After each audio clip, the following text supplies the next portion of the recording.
Saudara, hujan yang disertai dengan angin kencang menyebabkan sejumlah pohon di Aceh Jaya tumbang. Selain menimpa rumah warga, pohon tumbang ini juga menyebabkan akses jalan transportasi ikut terganggu. Sejumlah kawasan di Kabupaten Aceh Jaya dilanda hujan berat disertai angin kencang sejak 2 hari terakhir. Akibat dari kejadian ini, banyak pohon tumbang menimpa rumah warga dan juga tempat usaha.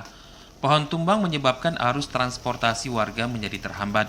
Salah satunya di Jalan Nasional Banda Aceh Melabuh, tepatnya di Desa Ketapang, Kecamatan Krungsabi, Aceh Jaya. Untuk memperlancar arus lalu lintas, petugas gabungan dari TNI Polri, BPBK, dan SAR, juga berbagai unsur lainnya, bersama-sama membersihkan pohon tumbang di badan jalan dengan menggunakan mesin gergaji. Kepala Pelaksana BPBK Aceh Jaya, AG Suhadi, menjelaskan bencana alam yang terjadi di Aceh Jaya sangat tergantung dari curah hujan yang melanda kawasan ini. Selain pohon tumbang, potensi bencana lainnya adalah banjir.